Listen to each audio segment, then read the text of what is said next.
All right, let's bring John into the conversation. And I guess we'll start with that, John. Do you think any of the current coaches are in trouble if they don't get out of this round?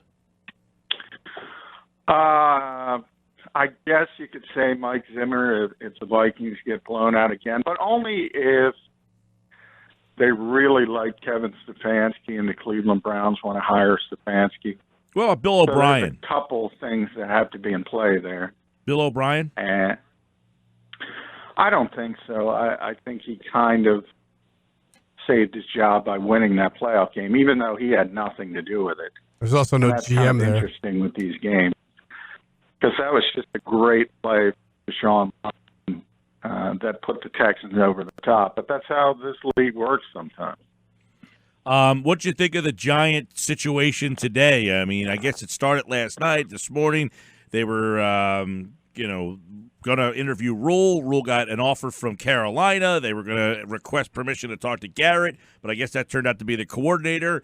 And in the end, they come up with Joe Judge. Yeah, I mean, people are going to smirk at it, and make no mistake, they wanted Matt Rule to be the coach. So everything after that is kind of spin from the New York Giants. But 70 years up to $70 million, I mean, that's tough. I think a lot of owners in this league are probably mad at David Tepper today for kind of resetting the market on head coaches. And I think everybody's going to be knocking on doors now. So you got to go to plan B, and they saw a guy they like, who they think can be a leader. And I often talk about it. Leadership is more important than scheme. So if he can get things moving in a right direction, and he is a leader, the other stuff kind of falls into place. And you never know. Nowhere is that a better indication in Philadelphia, where people were mocking this team for Andy Reid back in the day. They were mocking this team for Doug Peterson. And they loved it when they got Chip Kelly. John, what do you feel about Jim Schwartz's chances of getting this job in Cleveland?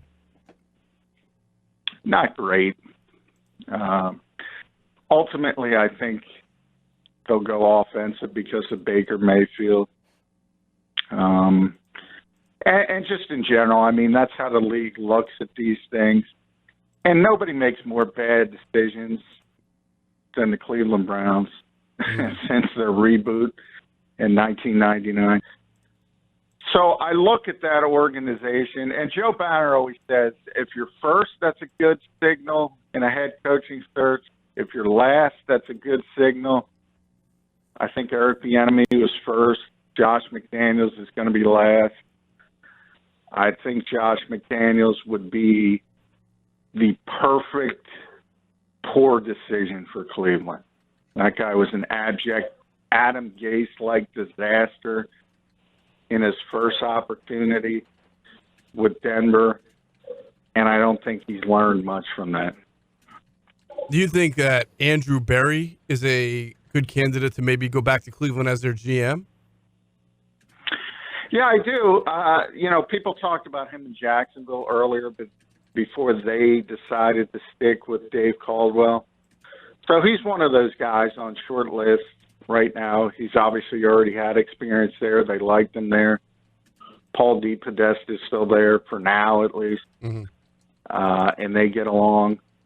So it's a possibility. And I also think from Andrew's standpoint, he wants to be a GM, and obviously he's not going to be a GM here. Yeah, and I also wonder if there's a little bit of a package deal thing where if they really do like Schwartz and then, they tap into Berry and bring him back and, have a chance to kind of bring that Eagle flavor over there to Cleveland. Yeah, I mean, it's kind of tough to tell because I don't know. Obviously, they don't really have a history with each other before Andrew came here, and he's been here for a short time. So I don't know if that's a crux to doing things. Andrew could like different names. He could want an offensive guy as well. They like Kevin Stefanski from last year. So we just talked about if the Vikings lose. If the Vikings win, then all of a sudden I think Stefanski could get over the top, and they might just wait for him. So ultimately, I think it's going to be one of the offensive guys, Stefanski, McDaniels, or Eric Bieniemy. While we're on the subject, do you feel like Deuce Staley will eventually, one of these days or years, get a little bit more traction for a head coaching job? It's tough to tell. I know a lot of people like him in Philadelphia, and I like Deuce. I think he's a good coach, but I do think it says something. You know, nobody likes Mike Groh, and Doug Peterson had an opportunity, and he chose Mike Groh. That's who he wanted to be the offensive coordinator. I think that tells you something. I think his history as a running back, and we're just talking about Eric Bieniemy, that's one of the things hurting Bieniemy. It's the fact that he was a running back. And people look at play callers, and they want somebody with quarterback, whether it's quarterback coach, whether they played the position. Mike played the position in college. They want him to have a history around that position, so I think that hurts him as well. But until you get into that mix, until your name is in that conversation, you got to break through that wall first. What does the Matt Rule contract do for the market for head coaches in the NFL moving forward, John? Oh, I would think, and that's what I said. Everybody, I think, wants to strangle David Tepper today. Because, I mean, if you're an accomplished coach in this league, you're going to look at that number and that contract and say, well, look at me. I mean, same as a player. You're knocking on the door for your next contract and say, I want $1 more than Matt Rule. And basically just talk about the playoffs. Most coaches in the playoffs right now should be getting more money than Matt Rule. I'll say that. John, real quick, I want to go back to Schwartz real quick because you said you don't think it's likely that he would get the Browns job. But do you think it's likely that the Eagles make staff changes and that he would be one of the likely guys that would be changed? I don't think he would be changed. I do expect the Eagles to make some changes at the positional coach level. And that generally always happens, to tell you the truth. So there's always change, but I've seen no evidence. Like I said, the only reason the Eagles would move on from Jim Schwartz if there was a disconnect between Doug and Jim, I have not seen that. If you go all the way back to 2016, there was that talk and stemming from the Mike Lombardi accusations about Doug being the least prepared coach or whatever he said. A lot of people thought that was coming from Jim Schwartz because he was so close and is so close to Mike Lombardi. They kind of put two and two together. It was sort of the coaching version of Al Shanahan. People just made that connection. So there were a lot of people who thought Jim was trying to undermine Doug and take his job. That's just not the case. He's always paid deference to Doug, and whenever he's asked any kind of question that would be out of his purview, he'll say, that's a head coach, talk to Doug. That's, that's the way he goes about it. Secondly, after Doug won the Super Bowl, they put a statue up of that guy. Okay, if Jim Schwartz was trying to take his job and he knew it, he would have ran him out of town. So that part is just not true. I don't think there's a disconnect at this point. I told Jeff yesterday I could see it developing at some point, but I don't think we're there yet. What would it take? What do you think would change to make that different? Well, I think Jim has a personality that can wear on people. Yeah. So I think you might wake up one day and not like the way he's treating you. And that could change things. But I think the Eagles kind of understand you can say you want to move on, but then you have to look at the other side of the fence and say, okay, who are we going to get?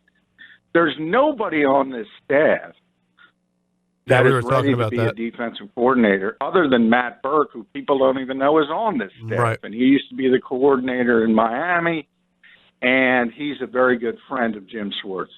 Yeah. We were trying to figure out who would be good names. In-house. Mm-hmm. If you're going out of house, what are you going to do? You're not going to bring in Wade Phillips. I mean, he's in Jim's league, but he runs a 3-4. You don't want to change. You don't want to run that scheme. How about Marinelli? You think they would go with that? Oof. Are you good with that? Well, I mean, better than, I guess, promoting Corey Unlin. I mean, you're in a position Well, of... I guess, yeah, if you're saying promoting Corey Unlin. Right, Rex Ryan? No, I would not touch Rod Marinelli with it. I mean, Chris Richard took his job. Yeah. A lot of people speculated about that name as well. There's always, and don't get me wrong. Hold on, let me go check the Jim Bob Lamont leaves- website, John. That's all we have to do, right? You just go check the list of clients, and then we'll find somebody. Well, yeah, I mean, you got to hire somebody. Somebody's got to take the job. My point being, short term, you're going to take a step back. Unless you're getting Bill Belichick, unless you're getting Wade Phillips, unless you're getting Mike Zimmer, unless you're getting one of those guys, you're taking a step back short term. That doesn't mean somebody can't grow into the role and become a very good defensive coordinator. But short term, you're taking a step back. Yeah, and the interesting thing apart, like you mentioned, that you think there will be some changes. You know, after watching this team the last 2 years, what kind of change do you think this is necessary for this team in terms of, is it more on the personnel side? Is it more on the developing? Like, is it the position coaches that you think, you know, because 9-7 is pretty average, you know, the last 2 seasons. Now, a lot of that is injury related, we think. You know, could they be 11-5 if they don't have all the injuries? Are they 12-4 without it? We don't know. But where do you think is the first area that they need to kind of upgrade in terms of their coaching staff? Well, I think personnel is always a bigger issue. So they, you know, if you get good players, they're going to make coaches look better. But if you're looking, to me, there's 2 obvious potential moves, and it's quarterback coach and wide receiver coach. For different reasons, I just don't think Carson Walsh is cut out for that job at wide receiver. So that's a little bit performance-based. And I think you saw it late in the season when we were at practice, and you saw Mike Rowe, who was a great receivers coach before he got elevated, taking a more hands-on approach. Doug himself was taking a more hands-on approach. I think that said a lot.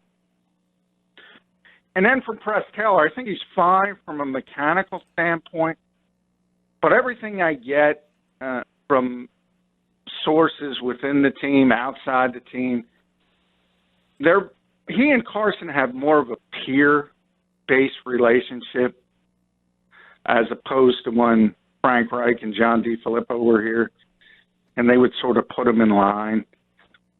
And a lot of people think Josh McCown was brought in to be the adult in that room. And think about that. I mean, he's a backup quarterback, but he's 40 years old. He's got all this cachet and gravitas.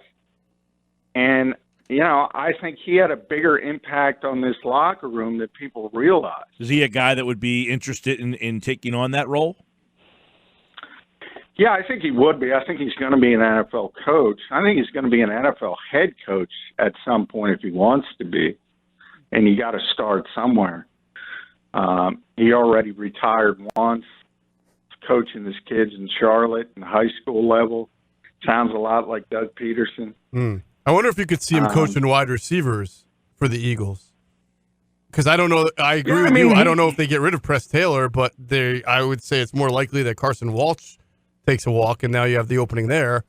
And we all, you know, read and heard about how much that McCown was helping the wide receivers throughout the, you know, these young guys in practice and preparation. Yeah, I mean, he's the kind of guy with the football IQ that could coach different positions. It doesn't have to be quarterback. Sure. And by the way, I think, and that's what I said, I think Press Taylor's well regarded for his coaching ability. But if there's like a soft landing, like he could join his brother in Cincinnati, I don't think the Eagles would be like they were when John wanted to leave and, not letting him out of the building. I think they would say, all right, thanks for the effort, press, and maybe go that direction. Mm-hmm. Now, I want to ask you about the roster here, because is it, in your opinion, would it kind of like an infusion of some younger talent, some more speed be the top priority this offseason? Yeah, well, they got to get more speed on the field offensively.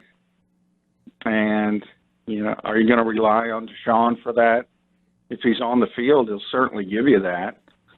I think Boston Scott proved he was an NFL player. So you kind of already have it at running back with Sanders and Boston Scott. But you need multiple bodies at the wide receiver position. And I don't know if you can count on JJ. We all know Nelson Aguilar isn't going to be back. I can't imagine, even though they're going to have to take their medicine with Alshon Jeffrey, I can't imagine they would bring him back.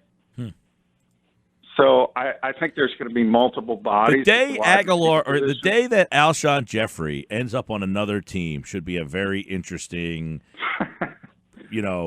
kind of see what starts coming out.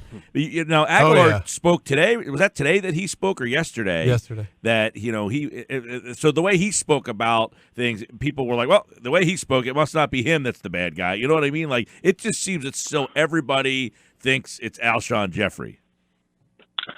Well, everybody thinks it's Alshon because he's talked to Josina Anderson in the past quite a bit. And also Howard Eskin said it. So, he's a sideline reporter for the Eagles and not the most credible guy in the world. So I don't know if Alshon did it, but it doesn't matter at this point because everybody thinks he did. And I will say he's not a good influence on Carson Wentz. And it comes, and I go all the way back, and I've made this comparison before.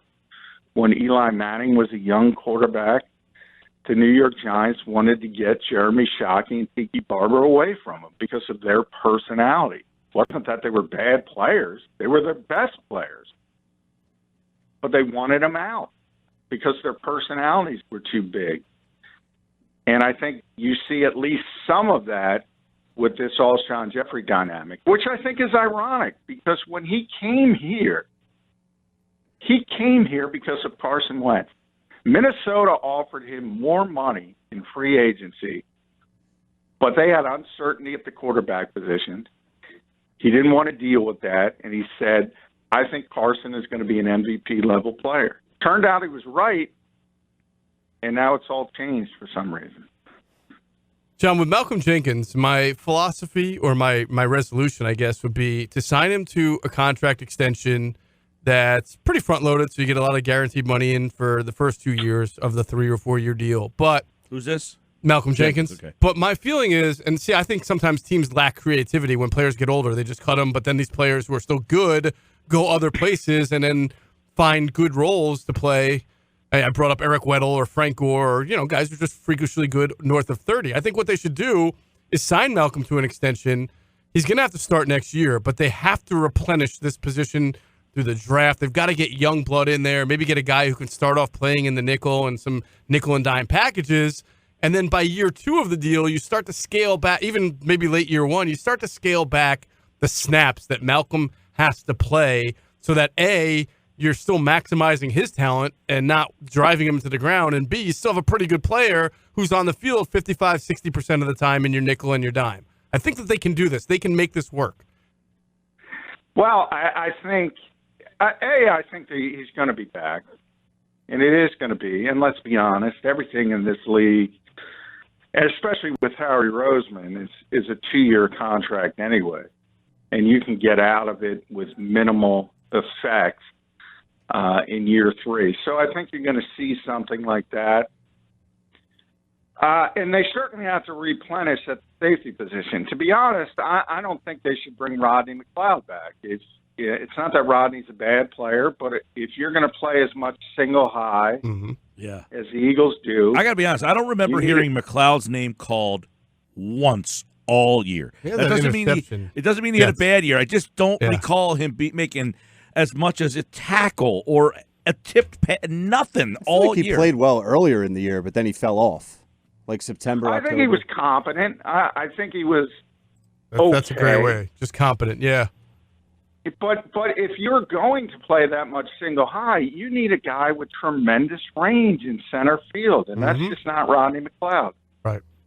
So I think they need to replace him. Malcolm can still play at a high level, but you have to be aware of the mileage. And at some point, there's going to be a downtick, and arguably there already has been at least a little bit, certainly earlier in the season. And that's been one of the issues with the last 2 years. They've only had 5 draft picks, and they haven't been able to replenish these positions. And Marcus Epps isn't the answer. Rudy Ford isn't the answer. So they need multiple bodies at safety as well. And yeah, you want to get them geared up for when Malcolm is no longer capable of playing 100% of the snaps. And, oh, by the way, a ton of snaps on special teams as well. You certainly have to ramp up getting guys ready at safety, and I think it's going to have to start in the draft because you have to replace McLeod. Maybe it's in free agency. But, yeah, they got to get multiple bodies at safety as well. All right, we'll have plenty more on the offseason and, of course, the playoff games. We'll start to take a look at those starting on tomorrow's show. John McMullen, of course, Football at 4 at JF McMullen. And, of course, he, like all guests, appeared via the Boardwalk Honda Hotline. Thanks, pal. All right, thanks, guys.